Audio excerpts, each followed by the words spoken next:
앞서 잠시 얘기가 나왔었는데요. 노무현 전 대통령 얘기도 나왔습니다. 노무현 전 대통령 과연 공인일까요? 아닐까요?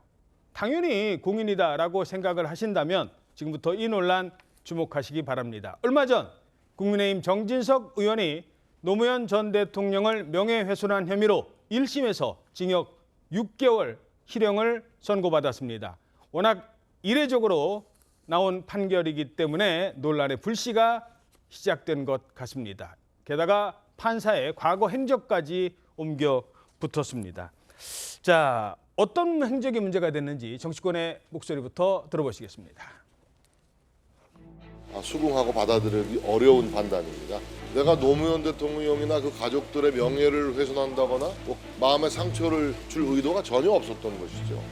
이게 실형이 선고된 거에 대해서 받아들일 수가 없다.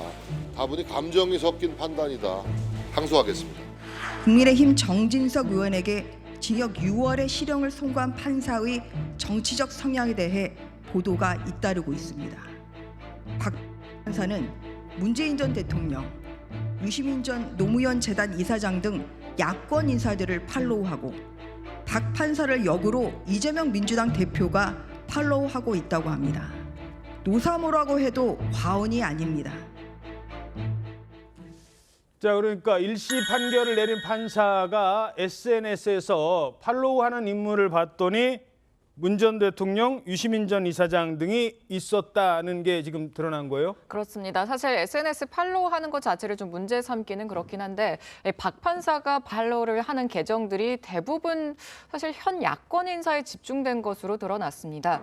문재인 전 대통령 또 유시민 전 노무현 재단 이사장뿐 아니라 또 방송인 주진우 씨 등 이 트위터 계정들을 팔로우하고 있었는데 이재명 민주당 대표도 박 판사의 트위터 계정을 팔로우하는 것으로 나타났습니다. 예, 뭐 SNS 계정 팔로우 정도야 누구나 할 수 있죠. 그걸 뭐라고 하는 건 아닌데 옛날에 이 박 판사가 올렸던 글이 하나 또 논란이 되고 있다고요? 네, 박 판사가 고3 때 작성한 글인데요. 2003년 10월에 작성한 글에선 만일 한나라당이 노무현 대통령의 탄핵을 주장하고 싶으면 불법 자금으로 국회의원을 해먹은 대다수의 의원들이 먼저 의원직을 사퇴하는 것이 옳다, 이런 내용이 나옵니다.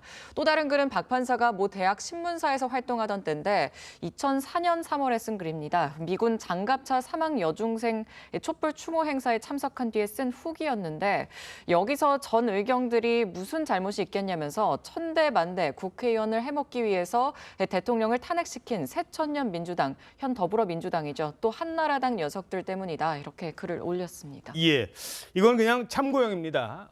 판사의 성향이 그래 왔다는 거지 그렇다고 이 판결이 어떻다 저떻다 문제를 삼자는 건 아닙니다. 참고하시라는 말씀이었는데, 자, 그러면 실제로 다른 사건과 한번 비교를 해보죠. 다른 비슷한 명예훼손 사건과 비교를 하면 글쎄라는 생각이 드실지 모르겠습니다. 어떤 사건일지 함께 보시죠.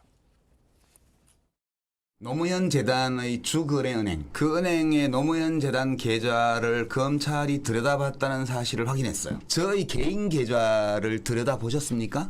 이거 이래도 되는 겁니까, 검찰이? 저는 유시민 씨나 노무현 재단에 대해서 계좌 추적을 한 사실이 전혀 없습니다. 검찰도 항소할 것 같고 어차피 저희도 1심 판결이니까 항소해서 무죄를 다퉈봐야겠죠. 의혹 제기하신 거에 대해서는 뭐 지금 후회하시거나 그런 건 없으신가요? 이제 그런 거는 좀 그만 물어보시고요. 저도 그렇고 한동훈 씨도 그렇고요. 그렇게 오류를 저지를 수 있는데 그럴 때는 좀 부끄러워하는 마음이 있어야죠. 제가 부분 유죄가 나왔다고 해서 한동훈 씨가 검사로서 상 받을 일 한 거 아니에요. 자, 둘 다 1심이기 때문에 정진석 의원 사건 그리고 유시민 전 이사장 사건. 유시민 이사장 사건은 결국 1심 때 어떻게 나왔죠? 벌금 500만 원을 선고받았던 적이 있었습니다. 또 비슷한 한계가 더 있는데 안민석 민주당 의원의 경우 김학의 전 법무차관의 부인이 최순실 씨와 아는 사이다, 이 말을 했다가 사실 700만 원 손해배상 판결을 받은 적도 있었습니다. 검사 출신이시니까 명예훼손 사건인데 징역형이 나오는 경우가 많습니까? 아니, 있지요. 그거는 왜 그러냐면 징역형으로 검찰이 기소하고 구형을 합니다. 그럴 때는 사실 징역형이 나올 수도 있는 거예요. 예. 근데 지금 정진석 의원의 사건의 경우는 좀 달라요. 그게 뭐냐면 검찰에서 이건 구약식했어요. 벌금 500만 원을 했어요. 예. 그럼 보통 그냥 벌금 500만 원으로 끝나요. 약식 기소는 예, 그러니까 본인이 그거에 불응해서 내가 정식재판 청구를 하지 않는 한. 그다음에 또 하나가 있어요. 판사가 그냥 회부해버려요. 제 정식 재판으로. 네, 정식재판으로. 그러니까 이 정진석 의원 사건의 경우에는 판사가 그냥 회부한 겁니다. 이건 재판을 하겠다 이렇게. 야, 이건 재판 해봐야 돼 하고서 이제 갖고 올라온 예, 거죠. 예. 그러면 이제 이 경우에는 보세요. 벌금은 계속 구형은 검찰은 계속 벌금 500만 원이에요. 근데 이거는 벌금 500만 원보다 뛰어넘는 예. 그냥 실형을 선고한 거죠. 그렇죠. 징역 6월을요. 그러면 이제 다른 경우와 형평성 문제가 또 제기될 수밖에 없는 거죠. 이것도 지금 이례적인데 검찰의 입장하고 지금 다르게 한 것도 이례적인데 예. 그건 뭐냐면 바로 유시민 씨 사건입니다. 유시민 씨 사건은 지금 보십시오. 그냥 벌금 500만 원을 해버립니다. 예. 법원에서.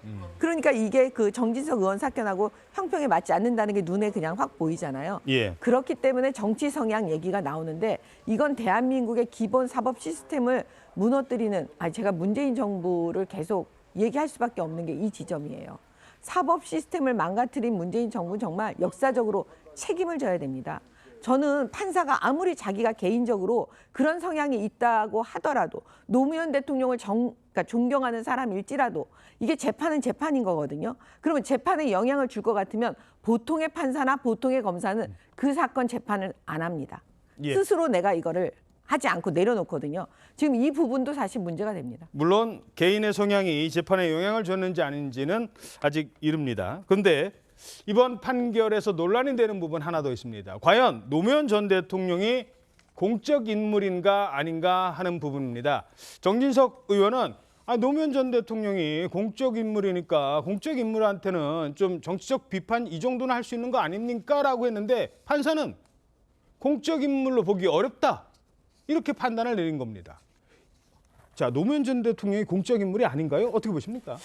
그러니까 정진석 의원에 대해서 징역 6개월 이런 식으로 판정을 하면 그 판정에 대한 근거가 있어야 될 거 아닙니까? 그 근거 중에 하나가 노무현 전 대통령 부부가 공인이 아니라는 게 이제 저 박 판사의 주장이에요. 자, 그러면 한번 그 인터넷 같은 데 한번 쳐보면 저도 쳐봤어요.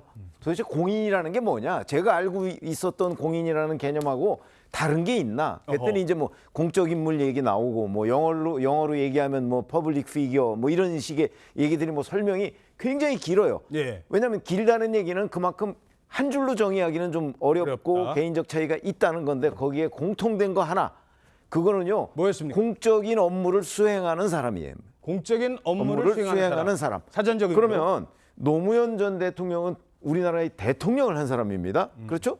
공적인 업무를 수행하는 사람의 최상위에 있었던 사람이라고 저는 생각을 해요. 그렇게 보면 저보고 결정을 하라 그러면 공인 1호다. 이래서 이렇게 판단합니다. 그러니까 저는 아마 이제 판사는 대통령 퇴임 이후니까 공직을 수행하는 사람이 아니기 때문에 공인이 아니다 이렇게 판단의 근거를 들은 것 같아요.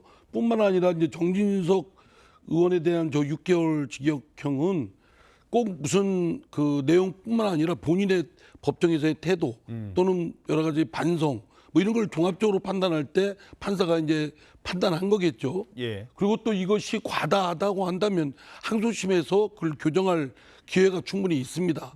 저는 그러나 그렇다고 해서 이 판결을 가지고 곧바로 정치적 판사의 성향을 결부시켜서 비판하는 건 그건 좀 삼가야 될 일이다. 왜냐하면 자치사법부의 그 재판권을 행사하는 판사들에 대한 압박으로 될 수 있고 또 법원에서 당장 그런 성명이 나왔지 않습니까? 예. 그러니까 이거에 대해서는 뭐 이 단심으로 끝나는 것이 아니라 항소심도 있기 때문에 거기서 이제 교정받고 또 정진석 의원은 정진석 의원대로 자신이 좀 한번 돌아보고 법정에서 반성이라든가 또는 미안하게 생각한다든가 이런 것들을 해서 감형이 될 수 있도록 하는 것이 좋을 것 같습니다.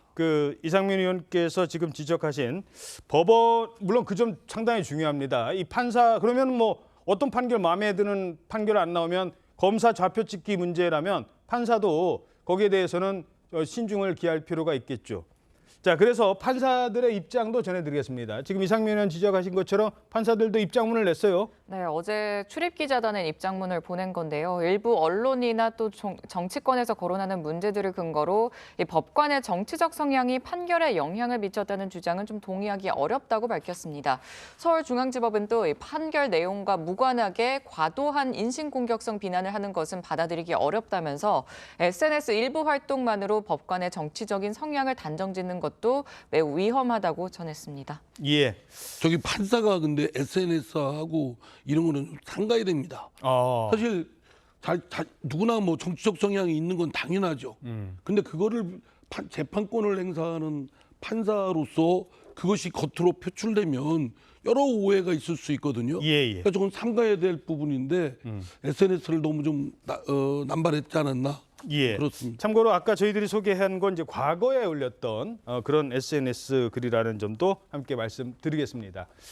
그거는 가슴에 새겨야 될 것 같아요. 판사들이 자신의 정치적 성향을 드러내는 SNS는 삼가해야 된다. 예.